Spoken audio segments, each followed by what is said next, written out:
Deus. Glória a Deus. Podeis assentar.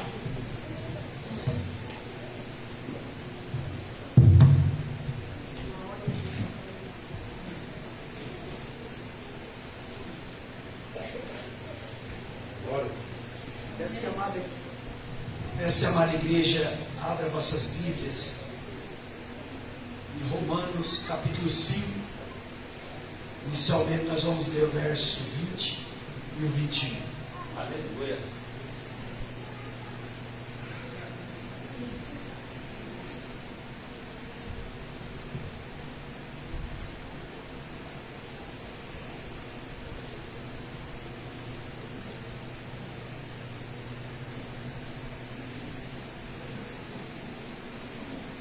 Amém? Romanos capítulo 5, versículo 20 e 21. A palavra de Deus diz assim: a lei veio para aumentar o mal, mas onde aumentou o pecado, a graça de Deus aumentou muito mais ainda. E isso aconteceu a fim de que, assim como o pecado dominou e trouxe a morte, assim também a graça de Deus, que o leva a aceitar as pessoas, dominasse e trouxesse vida eterna. Essa vida é nossa, por meio de nosso Senhor Jesus Cristo. Eu quero repetir o verso 20.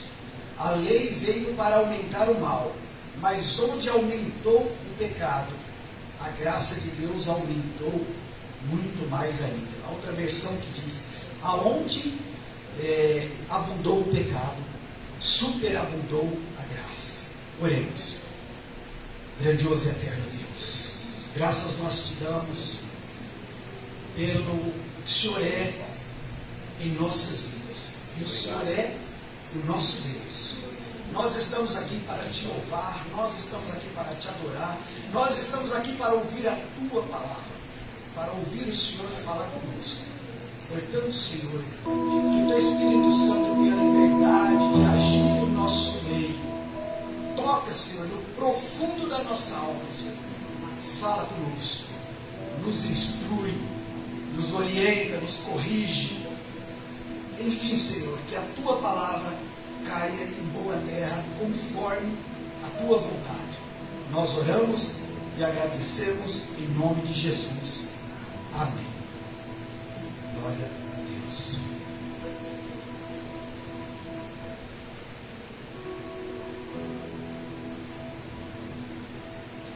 Essa mensagem Deus colocou no meu coração por esse título: a graça que não muda a minha vida, não salva a minha alma. Essa frase não é minha, não fui eu que inventei. Essa frase foi dita por Charles Spurgeon há mais de um século atrás. Charles Spurgeon foi um professor da escola bíblica. Ele era considerado entre os pastores príncipe dos pregadores. E ele pensava dessa maneira. Ele dizia, quando ele ensinava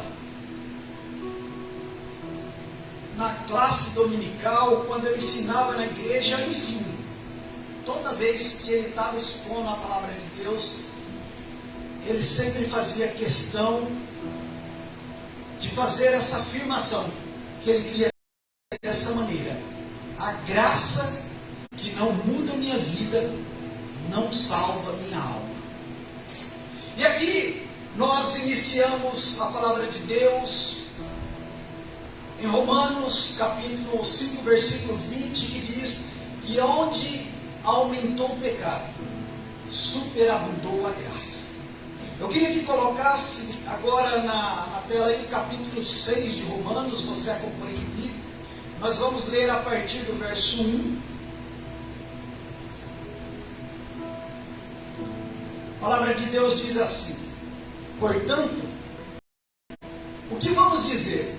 Será que devemos continuar vivendo no pecado para que a graça de Deus aumente ainda mais?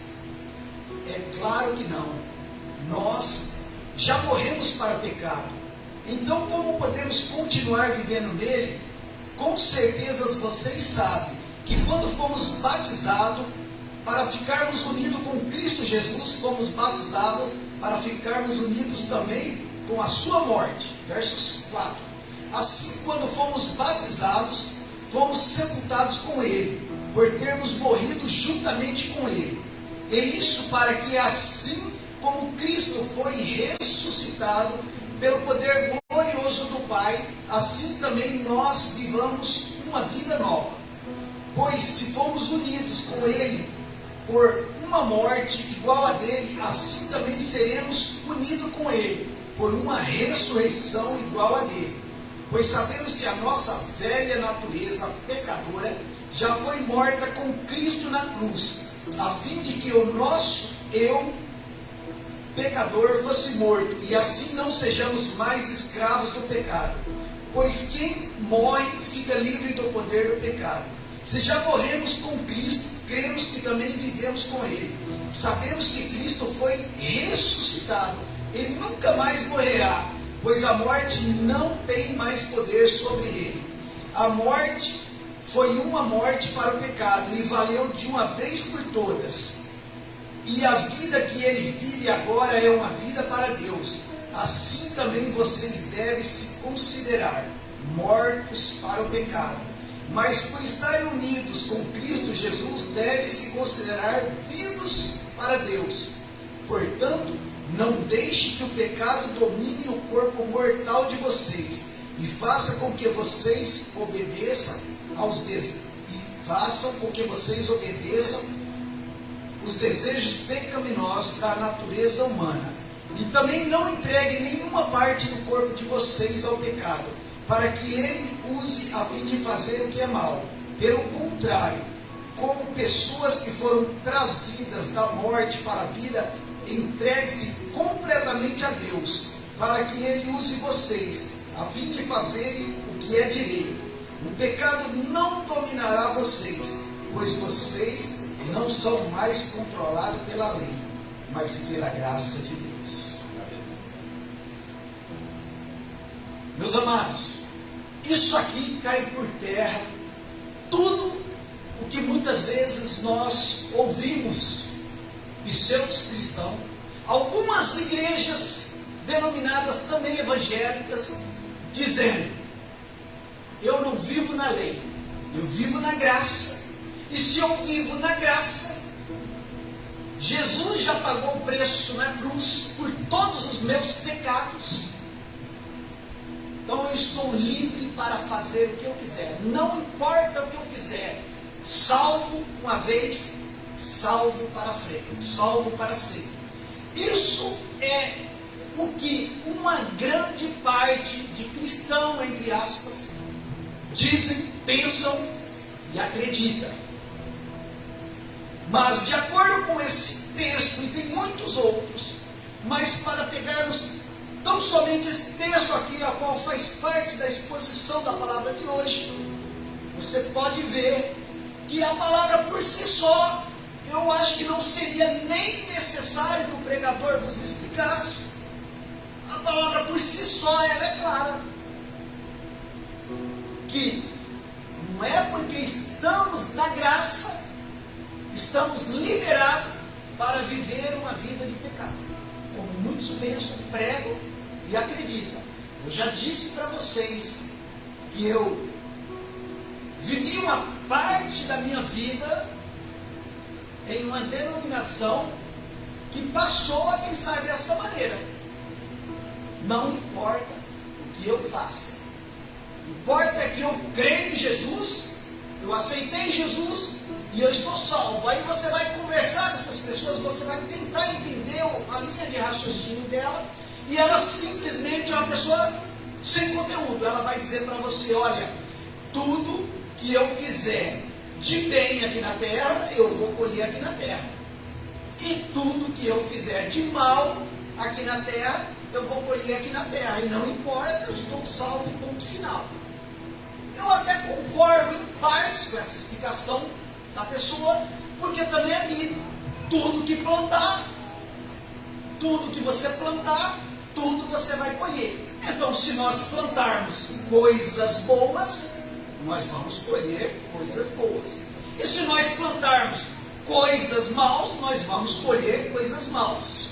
Mas daí dizer e acreditar que se você rouba de uma certa maneira, você vai ser punido, obviamente, pela lei dos homens, e você vai pagar. Se você mata alguém, você vai ser preso, você vai passar alguns anos na cadeia, e você está pagando o que você fez. E assim por diante. E Jesus morreu por mim e por você, isso não implica na salvação.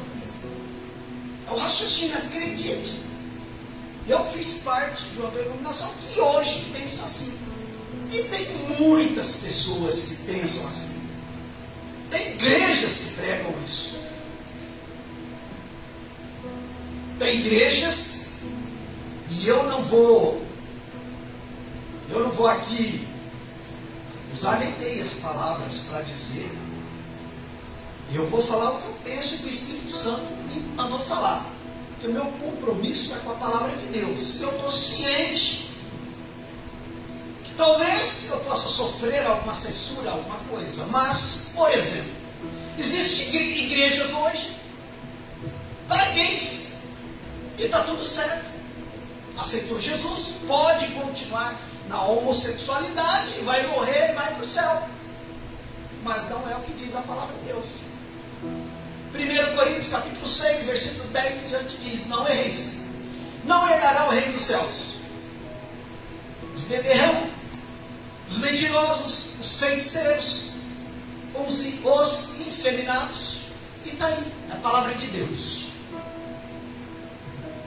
Pastor, você está julgando? Não, não estou julgando. Eu estou pregando a palavra de Deus. Subi aqui para pregar a palavra de Deus. E enquanto fôlego tiver, eu vou pregar a palavra de Deus. Se doer para alguém, que doa. Se alegrar alguém, que alegre. Mas é a palavra de Deus. Então, voltando aqui no contexto de Romanos, ele contraria essa crença.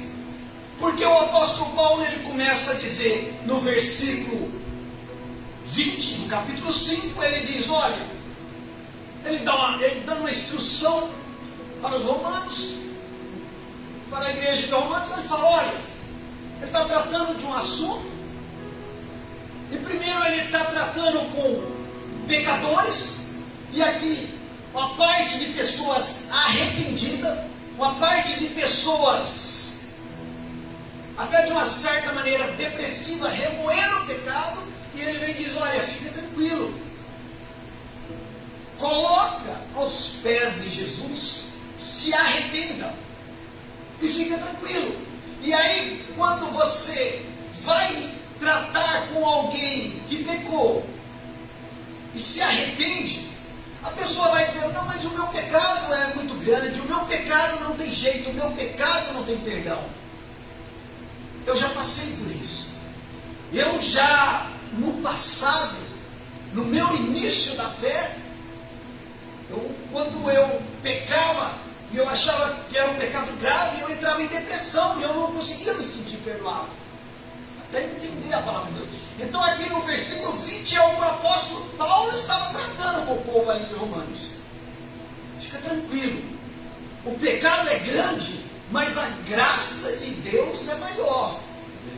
Porque Cristo Jesus morreu por todos esses pecados. Isso é verdade. Só que agora você pega no capítulo 6, versículo 1 em diante, aí ele mesmo continua, ele diz, portanto, o que posso dizer para vocês? Se eu estou dizendo que fiquem tranquilos, que onde abundou o pecado, onde o pecado aumentou em muito, superabundou muito mais, foi a graça de Cristo Jesus, a graça de Cristo Jesus dobrou. Então fique tranquilo, porque tem perdão para vocês, tem jeito para vossas vidas. Só que no versículo 1 do capítulo 6 ele vem dizer, mas o que eu vou dizer então? Se a graça superabundou, então devemos continuar no pecado para que a graça aumente mais e mais ainda. Aí ele vai explicar para o povo de Romano, para os romanos. E ele diz: é claro que não. E aí ele faz toda a dissertação aqui, a qual nós lemos.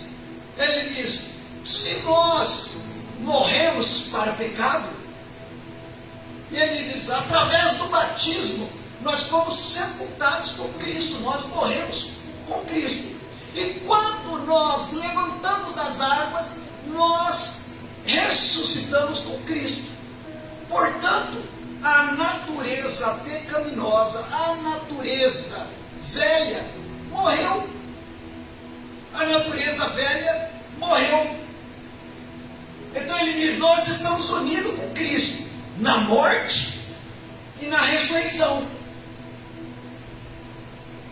Então ele diz, agora nós estamos, a partir do verso 6 a 11, ele vai dizer, agora nós estamos livres da natureza pecaminosa. Só que veja, preste atenção. Aí você pode pensar assim, então você está se contradizendo, porque você mesmo está explicando na palavra de Deus, o apóstolo Paulo diz que nós estamos livres da natureza pecaminosa. Sim, mas não há nenhuma contradição. Veja aí no verso 12 que ele diz, do capítulo 6: portanto, não deixem que o pecado domine o corpo mortal de vocês, e faça com que vocês obedeçam os desejos pecaminosos da natureza humana. Quem controla? Quem impede de um pecado dominar minha vida? Quem impede de um pecado dominar a nossa vida? Nós. Não é Deus que impede. Quem impede é nós. De acordo com Romanos 6,12. É eu, é você que decide não viver na prática do pecado. E aí no versículo 13 ele diz, não entregue nenhuma parte do corpo de vocês ao pecado, para que ele use a fim de fazer o que é mal. Pelo contrário, como pessoas que foram trazidas da morte para a vida, entregue-se completamente a Deus, para que ele use vocês a fim de fazer o que é direito. Então que história é essa? Eu não tem como dominar. Eu sou homem, eu nasci num corpo masculino, mas com uma mentalidade de mulher. Então eu vou me comportar como mulher. Ou eu nasci num corpo de mulher com a mentalidade de homem. Isso não é bíblico. A palavra de Deus diz, lá em Gênesis capítulo 1, que ele criou homem e mulher. Repito, estou pregando a palavra de Deus. Quem quiser contestar, conteste a palavra de Deus. Então quem decide? Agora é óbvio que nós temos as tentações, nós temos os desejos, nós temos nossas vontades. Mas quem põe limite nos desejos, nas tentações, nas vontades, de acordo com Romanos 6,12, é cada um de nós.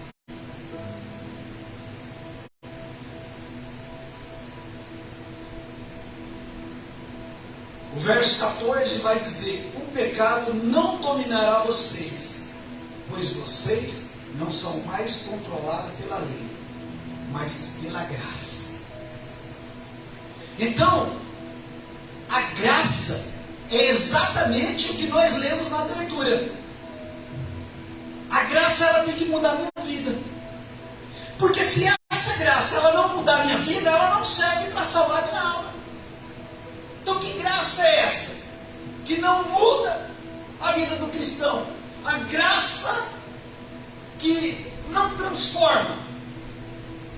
Quando eu era do mundo, eu era beberrão, eu era mentiroso, eu era roubador, eu era adúltero, e agora eu aceitei Jesus, eu estou na graça, e não mudou nada. Eu continuo mentindo, eu continuo bebendo, eu continuo me prostituindo, eu continuo adulterando. Que graça é essa? Uma graça que não muda a minha vida. Isso não é graça, isso é uma desgraça. E pode ter certeza, se ela não muda a tua vida, ela não tem poder de salvar a tua alma, de te pôr no céu.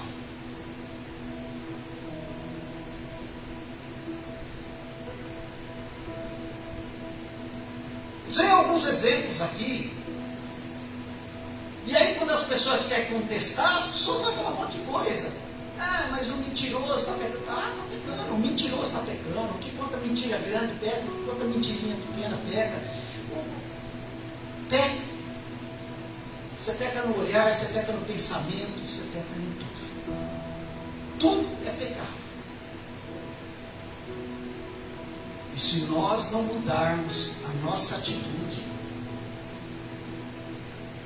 não entra nos céus. Então, queridos, que nós possamos meditar. A graça tem que transformar nossa vida, dia a dia.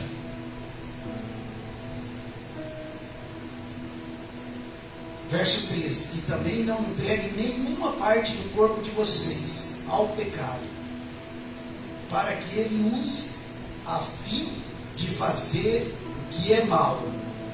Pelo contrário, como pessoas que foram trazidas da morte para a vida, entregue-se completamente para Deus.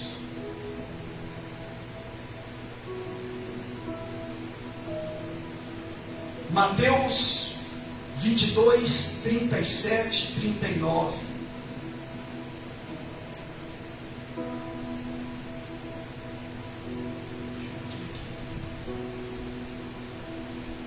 Respondeu Jesus: ame o Senhor seu Deus de todo o seu coração, de toda a sua alma, de todo o seu entendimento. Este é o primeiro e maior mandamento. E o segundo é semelhante a ele: ame ao seu próximo como a si mesmo. Volta ao 37. Respondeu-lhe Jesus: ame o Senhor seu Deus. Como? De todo o seu coração, de toda a sua alma e de todo o seu entendimento. A versão que diz: de todo o seu pensamento. Então a palavra de Deus nos orienta que nós que somos salvos, nós que aceitamos Jesus, todo cristão que aceitou Jesus e que confessa que está na graça agora, ele tem que entregar o seu corpo de uma maneira total e plena. Tem que adorar a Deus. Então, quando eu olho para as pessoas, o meu olhar tem que ser o olhar de Cristo. Como homem, eu não posso olhar para uma mulher e desejá-la. Posso olhar para uma mulher e posso ser tentado? Posso. Qualquer homem. Mas quem decide se eu vou alimentar e se eu vou desejá-la sou eu. É vida com Cristo. É a graça mudando. É a graça mudando a minha vida. Pensamento. Posso pensar coisas maus? Posso maquinar na minha mente coisas maus? Posso, todos nós podemos. E se tivesse como filmar a nossa mente, eu tenho certeza que em algum momento da vida, todos nós provavelmente se envergonharia dos seus pensamentos. Quem já não? Eu já me envergonhei várias vezes. Mas aí a graça tem que ir mudando. A graça tem que mudar dia a dia, todos os dias. A graça tem que mudar a sua maneira de olhar. E aí eu citei, por exemplo, a questão do homem olhar para o corpo da mulher, mas não é só para isso. Como você olha para os bens materiais, como você olha para as coisas dos outros, você está olhando cobiçando, não está? Olho grande, como diz as pessoas. Então, essa graça tem que mudar o seu olhar. Essa graça tem que mudar a sua maneira de pensar. A nossa maneira de olhar tem que estar em sintonia com a maneira de Cristo olhar. A nossa maneira de pensar tem que estar em sintonia com a maneira de Cristo pensar. Porque a palavra de Deus diz que nós temos a mente de Cristo. Então é só nós nos policiarmos, nos vigiarmos. Quando nos pegamos pensando em coisas, mas é perguntar: Jesus, o que o senhor acha disso? É perguntar: Jesus, o senhor aprova esses pensamentos? E se a graça realmente faz parte da tua vida, a graça de Cristo, você vai ter a resposta. No teu trabalho, como você trabalha? Você é honesto lá no teu trabalho? Ou você é daquele que vai no banheiro,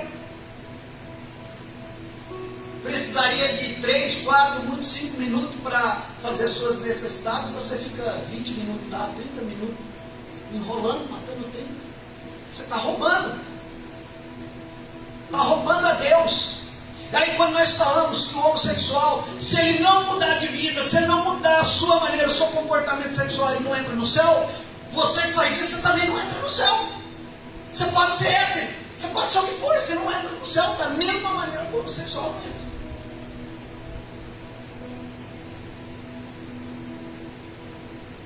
Dois pesos, duas medidas. Você procura ser justo com as pessoas, com a tua família, com as tuas decisões? Ou você é daquele que tenta tirar proveito de tudo? Que nós possamos refletir. O que a graça de Cristo Jesus, que Ele conquistou na cruz por nós, o que ela tem gerado em nossas vidas? Qual é a nossa atitude? Como nós temos vivido o nosso dia a dia? Confesso para vocês, estou sofrendo muito nesses dias, por conta de me esforçar para aplicar tudo isso na minha vida. Pastor Luiz, você consegue aplicar na íntegra tudo isso que você está pregando? Não, porque se eu tivesse conseguido, eu não estaria aqui mais pregando para você. Certamente Jesus já tinha me arrebatado. Mas eu vou me esforçar todos os dias da minha vida. Todos os dias. Para todos os dias deixar essa graça mudar a minha vida. Então é isso que Cristo Jesus espera de mim e de você. Que nós não nos acostumamos com o pecado. Que o pecado seja um acidente nas nossas vidas. Que o pecado não faça parte do nosso cotidiano, do nosso dia a dia. Que nós não nos acostumamos com o pecado, mas que nós nos acostumamos com a graça de Cristo Jesus.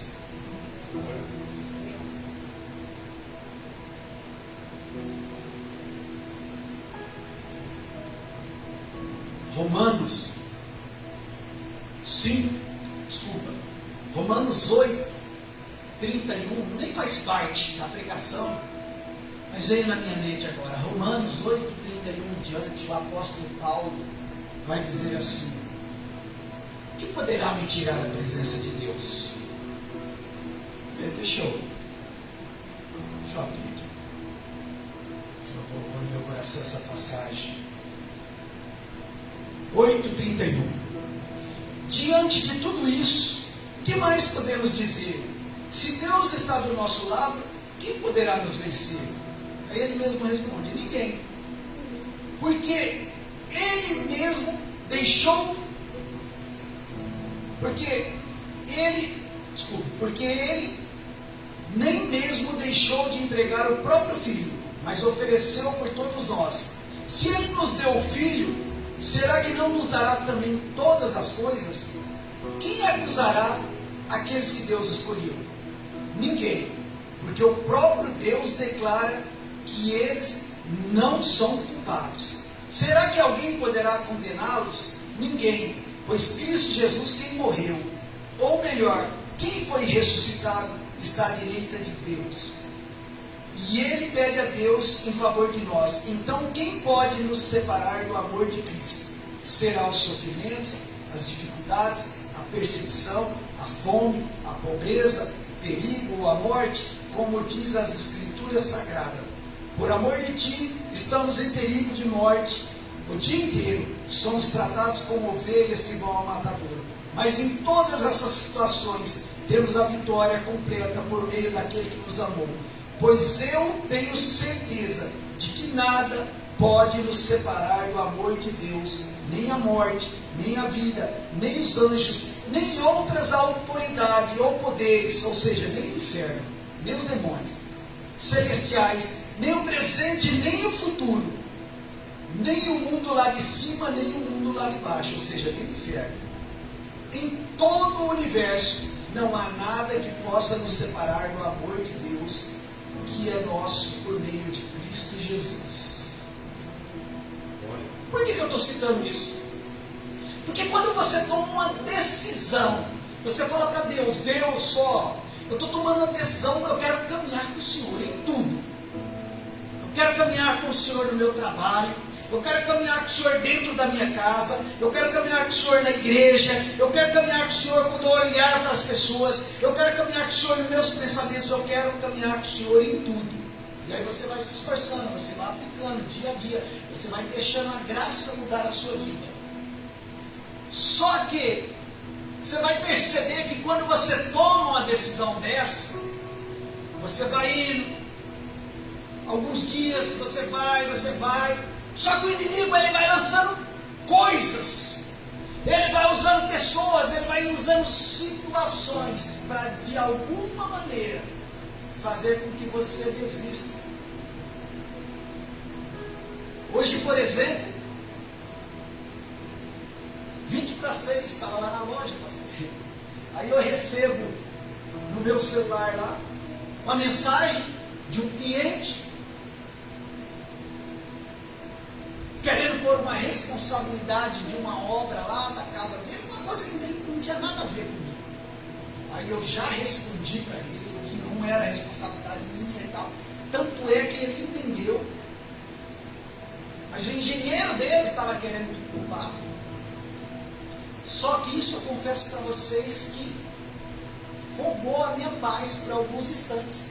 Eu estava na loja, eu tinha que ir lá no Jardim das Orquídeas, em Santa Bárbara, levar o pedreiro. E eu confesso para vocês que eu fui irritado, eu fui intrigado. Eu fui pensando, justo hoje eu vou pregar, tal. Pensa numa pessoa irritada. Quando eu voltei, veio voltando no caminho, eu estava. E o que é esse estado? Espírito Santo de Deus me lembrou essa passagem. O que eu fiz imediatamente? Falei: Satanás, apóstolo Paulo viveu, pregou, creu e viveu que nada e ninguém poderia tirar ele da presença de Deus. Eu sou como Paulo. O Deus que eu sirvo é o mesmo Deus que o apóstolo Paulo serviu. Então cai fora. Essa situação que você criou até me irritou por alguns momentos, mas eu não vou deixar mais que ela me domine. Não vai roubar a minha paz, não vai impedir de ir na igreja, não vai tirar o meu humor, até tirou, reconheço que até tirou por alguns momentos, mas basta. Eu retomo minha alegria, eu retomo minha paz, porque eu sou de Cristo e quem decide ser feliz sou eu, porque eu prego isso para vocês e eu creio. Estou aqui feliz, em paz. Decisões quem toma é cada um de nós. Como nós vamos viver, como nós vamos reagir?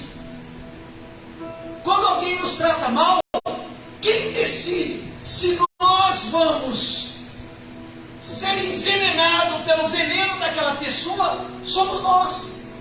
Ou se nós não vamos deixar aquele veneno nos afetar, nos atacar. Eu tenho aprendido isso.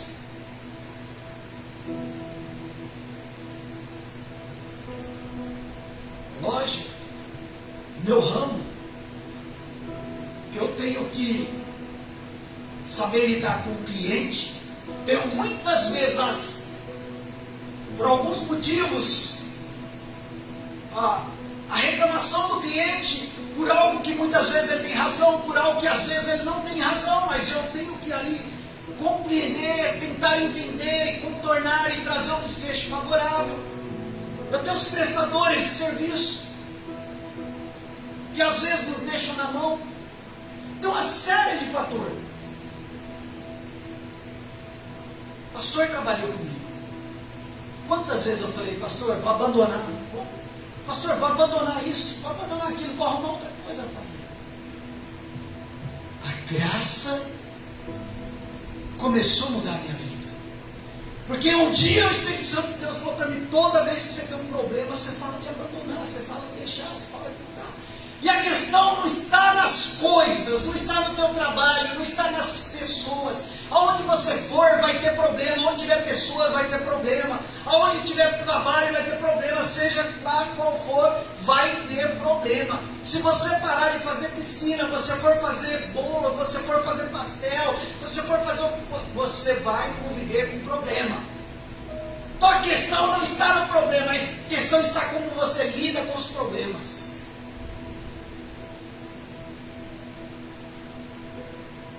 Já aprendi 100%? Não, estou no processo, mas estou me esforçando. E é isso que Deus pediu para mim passar para vocês. Estou dando um exemplo da minha vida, do meu cotidiano, mas isso aplica em tudo nas nossas vidas, no nosso trabalho, na nossa família, na nossa rede social, no nosso convívio com os amigos. Quem escolhe, quem decide como vamos reagir, como vamos viver, as situações, as pessoas, as afrontas, aos confrontos somos nós. Deus tem ensinado. E Ele quer ensinar cada um de nós aqui, nessa noite. Então hoje foi apenas uma situação, eu decidi. Aí tem uma outra situação. Eu tinha duas equipes de pedreiro. Uma me deixou na mão.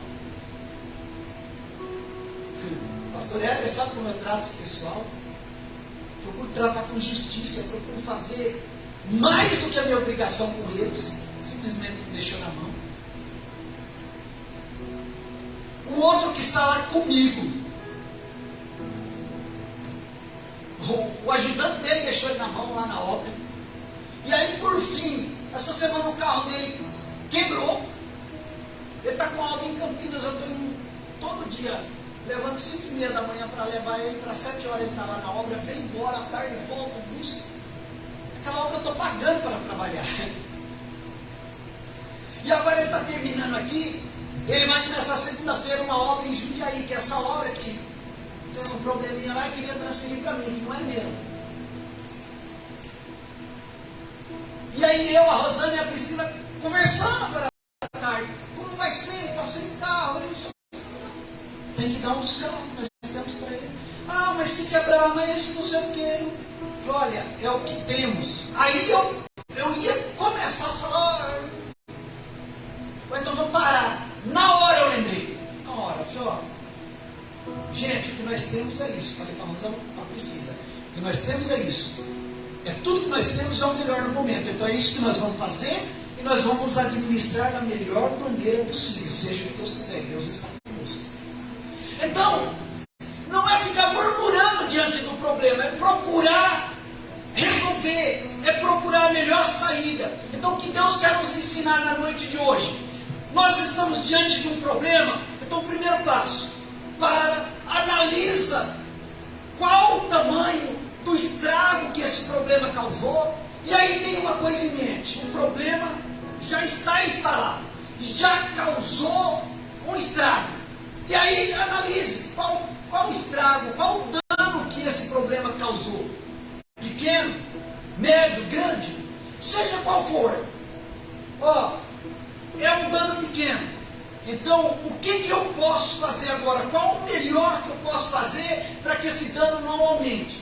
É um dano médio, mas ele não pode aumentar, mas o dano já é grande demais. Já não tem nem quase o que eu fazer. Mas tá bom. se não tiver nada que eu fazer, o dano é tão grande que não tem nada que eu fazer. Então tá bom, não tem nada humanamente que eu possa fazer. Mas eu e Deus na minha mente tem. O que eu posso fazer para eu permanecer bem? Como diz Efésios, se não me falha a memória, 6 em diante. No dia da adversidade, depois de ter feito tudo, tomai toda a armadura de Deus, para que possais ficar firmes, inabaláveis. Então é isso que temos que nos perguntar.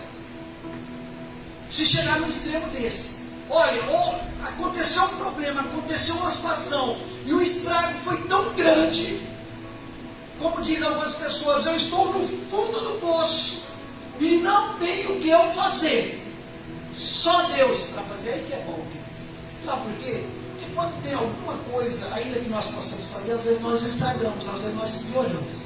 Mas quando não há mais nada para nós fazer, quando só Deus pode fazer, Ele dá um jeito.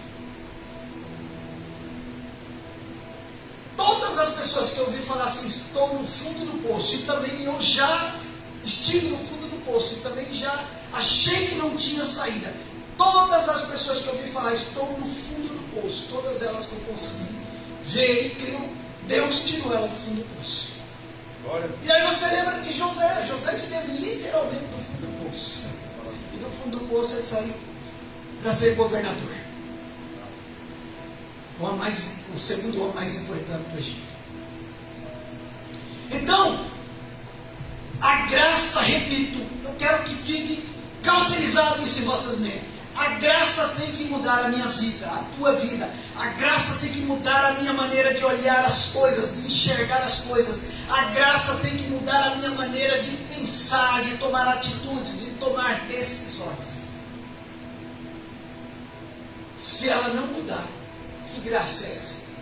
Então, além dessa graça não resolver nada no âmbito humano, ela também não tem poder de salvar a minha alma. Mas essa graça tem poder sim, de mudar a minha e a tua vida e nos pôr no céu. Mas, repito, a conclusão que eu quero trazer para todos vocês na noite de hoje, que a decisão é minha e sua, é de cada um de nós. Como nós reagimos a cada situação que muitas vezes nos é apresentada, nos é imposta. Já disse para vocês há muito tempo, eu decidi ser feliz. Eu decidi ser feliz. E tem hora que o inimigo me pena, fala, para com essa ideia, porque quando você vai sofrer, vai aparecer problema. E eu falo, cada problema é uma solução do meu Deus. Aleluia. E aí quando os pensamentos querem me trair, e se não houver solução, haverá Deus diante do problema. Então, eu estou tranquilo do mesmo jeito. Convicção, certeza, postura, atitude. A graça tem que mudar a minha vida, tem que mudar a tua vida, para poder salvar a minha e a tua alma. 1 Coríntios 6,12 vai dizer assim: tudo me é permitido, mas nem tudo convém. Tudo me é permitido, mas eu não me deixarei que nada me domine. Deixa aí um pouquinho, volta. Quem que decide se as coisas vão nos dominar? Quem? Eu. A palavra de Deus está dizendo, o apóstolo Paulo diz, eu posso fazer tudo o que eu quiser. Na minha versão diz assim, ó, alguém vai dizer, eu posso fazer tudo o que eu quero. E ele responde assim, pode sim, mas nem tudo é bom para você. Eu poderia dizer, posso fazer qualquer coisa, mas não vou deixar que nada me escravize. Olha o verso 13. Os alimentos foram feitos para o estômago e o estômago para os alimentos, mas Deus destruirá ambos. O corpo, porém, não é para a imoralidade. Deixa aí. O corpo não é para o quê? O corpo não é para a imoralidade. Não é para se prostituir. Não é para ter práticas homossexuais, repito. Mas é para o Senhor. E o Senhor é para o corpo. Percebe que o corpo é do Senhor. Na minha versão aqui diz assim: outro vai dizer, o alimento existe para o estômago, e o estômago existe para o alimento. Sim, mas Deus acabará com os dois. O nosso corpo não existe para praticar imoralidade, mas para servir ao Senhor. E o Senhor cuida do nosso corpo. Verso 14. Por o seu poder, Deus ressuscitou o Senhor, e também o ressuscitará. Minha versão diz: pelo seu poder, Deus ressuscitou o Senhor e também nos ressuscitará. Na verdade, nós já fomos ressuscitados com Cristo na sua morte. Mas para isso é necessário que vivemos essa graça, de maneira que deixemos essa graça mudar a nossa vida. Porque se nós não deixarmos essa graça mudar a nossa vida, nós estamos nos enganando. A palavra de Deus vai dizer lá em Lucas 9:23: cada um tome a sua cruz e siga-me. Então, vida com Cristo, igreja, é vida de renúncia. É vida de muitas vezes a gente querer fazer coisas assim que agrada o corpo, que ia trazer uma satisfação para o corpo, para a mente. Mas a gente sabe que não deve. E a gente resolve obedecer a palavra de Deus e negar esses desejos. E aí cumpre na nossa vida o que diz a palavra de Deus: resista ao diabo, exalte a Deus. Resista ao diabo e ele fugirá de nós.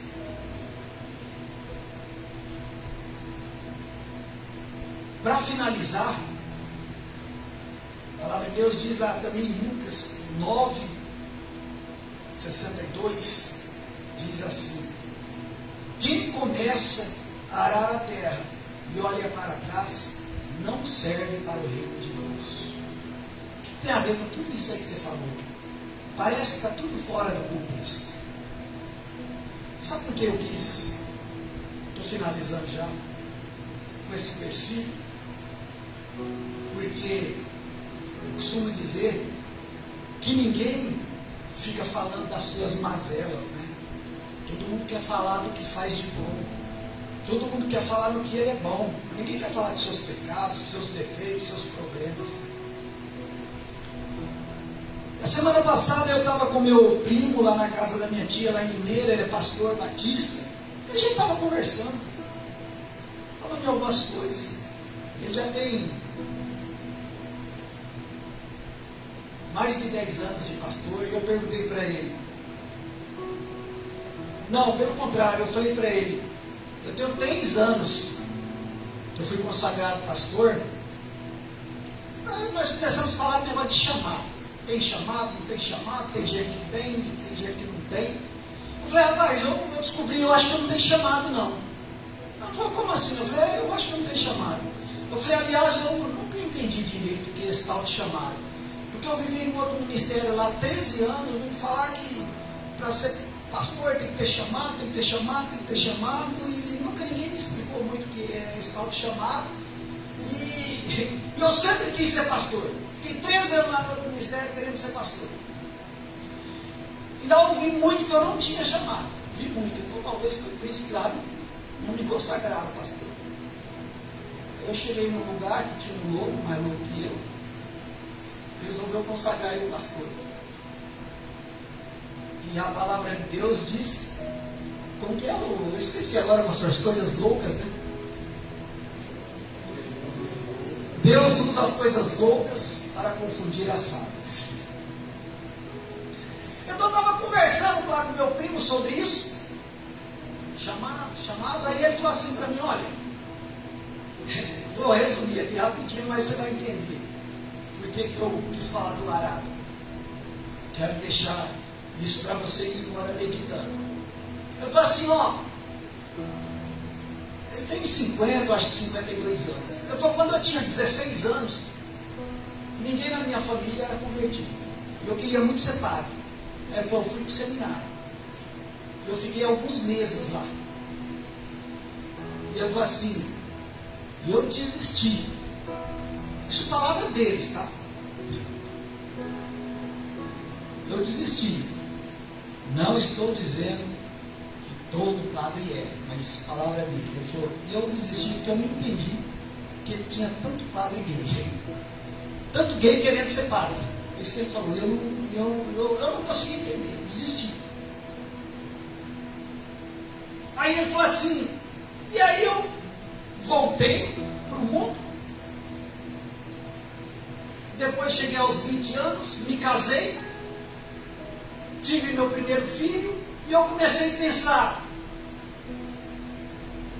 eu preciso ter uma religião, eu preciso ter alguma coisa para dar uma base para o meu filho. Ó, só para dizer aqui, tá, para depois nem o padre não querer dizer que eu disse que todos os padres é gay. Tem pastores também, entre aspas, gay também. Mas nenhum dos dois, nem o gay que se diz pastor é pastor, e nem o gay que se diz padre é padre. Então, só para ficar claro, tá? Não estou dizendo o que ele disse aqui. E é isso. E aí ele disse que começou a procurar uma igreja. E resolveu procurar uma igreja evangélica. Ele se encontrou na igreja batista. E ali ficou, ele se tornou membro, aceitou Jesus, foi caminhando.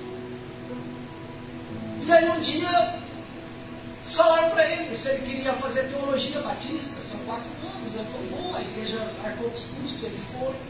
Aí ele começou, ainda quando estava fazendo a faculdade, ele começou a auxiliar o pastor lá na igreja. Fez um acordo com o pastor falou assim, ó, daqui mais 1 ano, 2 anos, eu vou me aposentar, eu vou deixar de ser pastor, então você começa a dividir as responsabilidades aqui comigo. E ele foi. Começou a ir ali entregando e ajudando o pastor, mas não tinha nenhum acordo para quando o pastor saísse, ele ficasse no lugar. Não tinha acordo. O acordo era só ajudar ele ali. De repente, menos de 1 ano, o pastor falou, estou indo embora. Ele foi embora. Eu falei, e agora? E ele continuou lá. Ninguém foi lá falar para ele, ó, se agora é o pastor titular, se não é, ele ficou. Depois ele disse que depois de mais 2 anos que ele estava lá, a direção mandou alguém lá e perguntou para ele, como você está? Como você está se sentindo? Você está feliz de ser pastor? Como você está? Ele falou, estou do mesmo jeito. Nem estou feliz, nem estou triste. Diz que a pessoa responsável lá pela região ficou decepcionada dele falar isso. Falou, então você não tem chamado. Você não tem chamado. Então você não pode ser pastor. Ele falou, não tem problema, eu nunca quis ser pastor, eu não pedi para ser pastor. Me deixaram aqui, eu estou aqui. Se vocês quiserem me tirar, me tira. Eu volto para a igreja qual eu estava, fico lá no banco, servindo a Deus do mesmo jeito, está tudo certo, e vou ficar feliz do mesmo jeito. O cara ficou mais indignado. Mas resumindo, acabaram deixando ele lá e ele está lá até hoje. Aí eu falei, eu também então, não sei o que é chamado, porque falaram que eu também não tinha. Aí eu falei, mas eu descobri que eu acho que eu não tenho esse chamado. E agora, conversando com você, eu tenho mais certeza que eu não tenho. Porque você nunca quis ser pastor. E Deus te levou a ser pastor. Você já pensou em desistir? Ele falou várias vezes. Eu falei, então, eu tenho apenas 3 anos. E tudo que eu queria é ser pastor. E eu já pensei muitas vezes em desistir. Aí ele falou, bem-vindo. Eu falei, eu pensei muitas vezes em desistir. Então eu acho que eu não tenho chamado. Então agora para fechar, por que eu li esse versículo? Quem põe a mão no arado não deve olhar para trás. Se olhar para trás, não é digno do reino de Deus. Então eu falei, qual o conselho que você me daria? Ele deu esse versículo para mim. Eu falei, entendeu? Eu falei, entendi. Não precisa explicar mais nada. Um versículo muito conhecido, que eu já conheci. Sabe o que eu entendi? Não é ficar questionando se tem chamado, se não tem, eu queria, não queria. A questão é que Deus permitiu que eu esteja aqui como pastor. E se Deus permitiu, eu não tenho que ficar pensando em desistir ou não desistir. E aonde se aplica nas vossas vidas isso? Quando você pensar que o teu casamento não está bom, que talvez se você não fosse casado com essa pessoa que você é casado, seria melhor. Além, quanto tempo você é casado? Então o tempo que você fez a mão no arado, não há mais tempo de olhar para trás. O tempo de olhar para trás é quando você estava namorando. Agora não há mais tempo de você olhar para trás, você tem que seguir. E assim, esse pensamento tem que nortear muitas coisas na nossa vida. O amor, estou dizendo, não é para nós não, tá? Eu amo você. Eu amo minha esposa. Eu vivo com ela. E se não amasse também, continuaria vivendo, porque eu pus a mão na arada. Sou sincero, sincerão, ela sabe disso. Eu vivo com ela, graças a Deus, amo ela, mas se não amasse, eu ia continuar vivendo do meu jeito, porque eu casei com ela, eu escolhi casamento para toda a vida. Só Deus vai me separar dela. Então é isso que nós temos que pensar. Mas esse pôr a mão no arado e não olhar para trás tem que nortear todo o nosso pensamento, toda a nossa vida. Então no dia que você estiver diante de um grande dilema, e você pensar que era melhor voltar para trás, mas você vê que não dá para olhar para trás, voltar para trás, e se você voltar para trás, as consequências vão ser pior. O que tem que sustentar é isso. Eu pus a mão no arado e eu não vou olhar para trás, eu vou continuar. Para finalizar, isso tem que nortear quando o cristão pensa assim: é melhor largar tudo. É nisso que eu queria chegar e finalizar. É melhor largar tudo, é melhor deixar a igreja, é melhor deixar Jesus, é melhor voltar para o mundo, porque quando estava no mundo estava tudo melhor. Ei, lembra, ó, eu pus a mão no arado, e a palavra de Deus diz que quem põe a mão no arado e olha para trás, não é digno de entrar no reino de Deus, não é digno de fazer parte do reino de Deus. Que isso norteie seus pensamentos e as suas decisões. Mesmo quando você achar que você está vindo capengando para a igreja, que você está sustentando essa fé capengando, que você... Eu já me senti assim, olha, eu estou me sentindo falsário, não sou eu estou... Insista, Deus vai te honrar. Deus vai renovar a alegria da salvação na tua vida. A graça tem que mudar a minha vida, tem que mudar a tua vida, para salvar a minha e a tua alma. Amém? Fico com essa palavra.